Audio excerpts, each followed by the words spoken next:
박종현 실장님, 예. 지금 그 공무원 급수로는 몇 급이시죠? 현재 저희는 7급 체계로 되어 있고 2급입니다. 2급이요. 그러면 승진 가능성이 남아 있나요? 네, 인사가 3년 후에 은퇴입니다. 3년 후에 은퇴시고. 그렇습니다. 네, 현재 인사권자는 유일임 위원장이고요. 그렇습니다. 네. 인사철이 곧 다가오나요? 언제죠? 그건 인사권자의 소관입니다. 그래, 정기 인사 없어요? 10월 2일에 9월 27일, 그러니까 지난해입니다. 지난해 9월 27일에 그 내부 팀장이 유일임 위원장님 왜 회피하지 않으십니까?라는 그 사내 게시판에 공개 글을 올렸고, 그리고 그걸 10월 2일에 보신 걸로 돼 있어요. 그렇죠? 예, 저 봤습니다. 네, 그 글을 읽고도 별로 문제를 못 느끼셨다고 아까 답변하셨고, 네, 확인하실 생각도 안 하셨고요. 근데 또 당일에 2번이나 그걸 조회를 하셨던데, 하여튼 관심이 그다음 뭐 그 새로운 어떤 추가 조치를 할 만큼 관심이 안 갔던 거죠. 제가 그 당시 아마 사무총장 같이 겸하고 있을 겁니다. 그래서 네. 여러 가지 사안들을 그래서 자세히 못 봤기 때문에 다시 한번 봤던 것 같습니다. 네, 다시 한번 봤는데도 문제의식을 크게 못 느끼셨다. 통상적인 게시글 형태인데 이게 무슨 문제지 하고 있었습니다. 그러셨어요? 통상적으로 보이셨어요? 네. 그러니까 네, PPT 다음 거 보여주십시오. 그 당시에 만약에 우리 감사실장으로서 또는 사무총장 직대로서 이 문제가 뭔지 좀 확인을 해보고 이미 해당 부서에서 보고서가 작성된 마당이니까 쉬웠을 테고요. 그때는 내부에서 문제 제기된 것도 뭐 유희목, 박우기 정도입니다. 그때 위원장한테 보고를 해서 뭐 오해가 있으면 오해를 풀고 문제가 더 진행되지 않게 했다면 지금 이런 상황이 벌어졌겠습니까? 내부적으로 정리가 됐겠죠? 아닌가요? 어떻게 생각하세요? 저는 종편 본부 팀장이 작성했는지 보고했는지도 보고받지 않았고요. 그러니까 보고받지 않은 거 알아요. 예. 감사실장으로서 그 정도 감도 없고 이 문제가 얼마나 파급력이 있을지 정도도 판단 못하는 그 부분을 질책하고 있는 겁니다. 모르시겠습니까? 9월 14일에 보고서가 작성됐어요. 사후적으로는 아셨죠? 나중에는 지금 알고 계시죠? 신문 지상이나 언론 보도나 국회에서 무슨 지적하는 걸 당신이 봤습니다. 고위 직원들은 신문을 안 보면 모릅니까? 내부 사정을?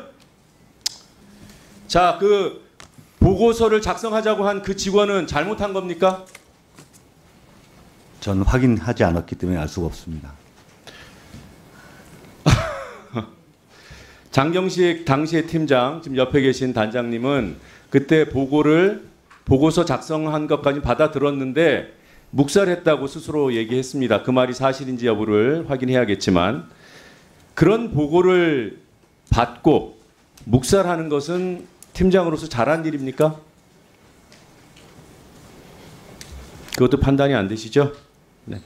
옆에 장경식 단장님. 네. 네. 유일임 위원장은 워낙 재주가 좋으신 분이라 빠져나갈지도 몰라요. 근데 그리고 아직까지는 정황 증거인 상황이고 하도 상황이 이상해서 저희가 이렇게 질의하지만 유일임 본인이 인정한 건 없어요. 그런데 우리 장 단장님과 관련한 내용은 앞서 보여드렸던 이미 전에도 보셨던 그 카톡 내용에 이거는 장경식 당시 팀장으로부터 듣지 않고서는 하기 어려운 대화 내용이 담겨 있습니다. 그래서 빠져나가시기 힘들 거예요. 다시 한번 여쭤보겠습니다. 보고 안 한 게 맞습니까? 유일임 위원장한테? 예, 보고하지 않았습니다. 네, 알겠습니다. PPT 다음 거 좀 보겠습니다. 박종현 실장님, 네. 이 사안은 가정이 아니라 그 당시에 있었던 사안입니다. 그때 몰랐더라도 지금 판단을 하셔서 감사실장으로서의 입장을 밝혀주세요. 9월 27일자 사내 게시판에 공지된 글, 계속 얘기하고 있는 그 글, 유일임 위원장의 이해충돌 가능성에 관한 글을 사내 게시판에 올린 그날 당일 이 팀장의 부서장이 이런 카톡을 보냅니다. 네, 그 지팀장이죠. 이미 본인 스스로 이름을 밝혔습니다. 통화가 안 돼서 톡으로 남긴다. 조금 전에 부속실장이 왔다 갔다. 왜 왔다 갔나? 이 사안에 대해서 심각하게 본다. 이 게시물 얘기를 하고 있는 거예요. 인사위원회 개최도 고려하고 있다. 이게 무슨 징계 협박을 하는 것으로 오해될 수 있는 그런 문구입니다. 부속실에서는 글을 내리기를 바라고 있다. 그래서 본인의 입장을 확인하겠다. 그랬더니 이 지 팀장이 당시에 이렇게 답합니다. 바로 내려달라는 얘기로 들으셨나? 부서장이 부속실장을 만났다고 하니까 부속실장의 뜻을 묻습니다. 오늘 중으로 내려달라는 의미다. 당신의 의사를 확인하겠다. 의사가 확인되면 봉인 동의로 간주해서 뭐 삭제하는 조치를 할 수 있다. 확실한 건 아니다. 이런 대화를 합니다. 이 사안은 우선 당신을 생각하세요. 본인을 생각하라. 이런 얘기를 하면서 공공시 징계받고 하는 거 좋지는 않잖아요. 징계 얘기를 결국 합니다. 이거는 협박입니까? 뭡니까?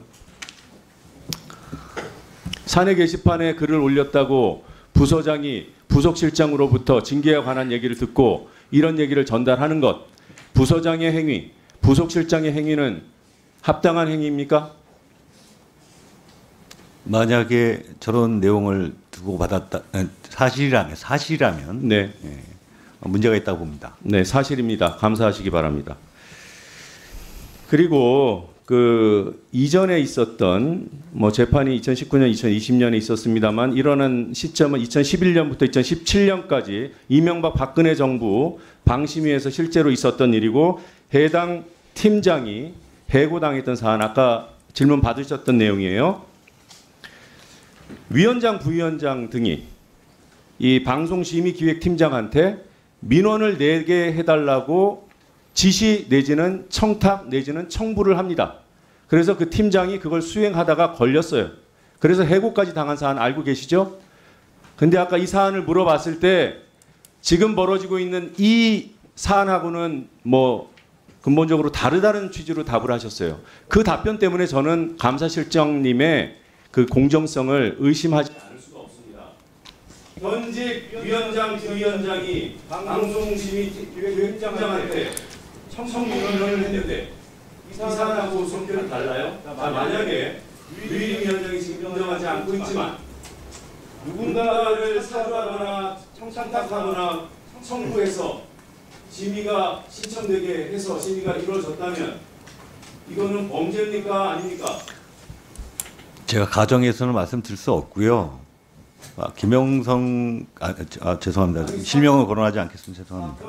사건의 성격이 다르다는 것은 지금 현 다르다가 대해서 본인의 판단을 한 거 아니에요? 내용상 다르다고 볼 수 있다라고 사주를 했어도 다르다?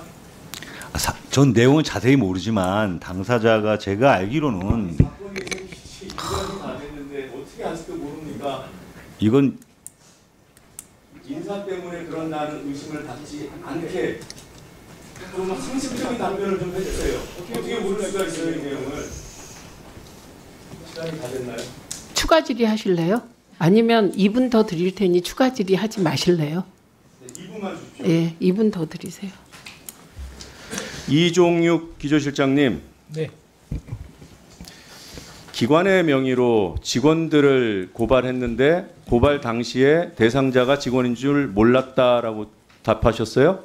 직원인지 몰랐다가 아니라 직원일 수도 그 있지만 당시에 예. 네, 그러나 밝혀야 되니까 했다. 네, 그렇습니다. 네, 사실관계를 정확히 모르고 있는 상황에서 문제가 있을 수 있다고 판단해서 고발하신 거죠? 네, 그렇습니다. 네. 민원 유출 정보가 된 정황이 있어서 네. 근데 개인정보 유출이 맞다면 범죄일 수 있으니까. 네. 네. 청부 민원이 맞다면 범죄일 수 있죠. 지금 사실관계는 지금 명확히 모르신다는 거고요. 네, 그렇습니다. 그렇죠? 근데 이러저러한 주장들이 많이 나오고 있죠. 특히나 방심위 직원들 전원이 여러분들 빼고 전원이 문제가 있다고 하고 있죠. 네, 그렇습니다. 근데 이걸 왜 고발 안 해요? 왜 직원들이 걸릴 수 있는 것만 고발하고 위원장의 이 의심스러운 행위는 고발하지 않습니까? 그게 정당하고 공정한 처사입니까? 지금 직원들이 수사받을 수도 있는 것을 그래 누군지는 모르니까 고발했다고 칩시다.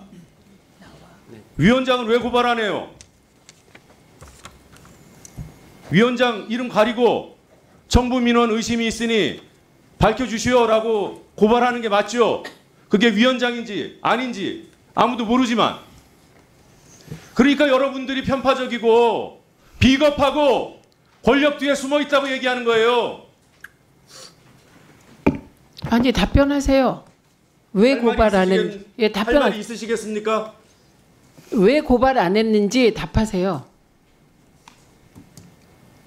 거기에 대해서 위원장님에 대한 관한 사항이라서 저희들이 특별히 판단하지는 알고 있었네요. 위원장에 관한 사항인 청구민은 건 다. 그때 공익 제보가 아. 됐고 그런 상황을 직원들이 다 이야기하고 신문지사에 나오니까요.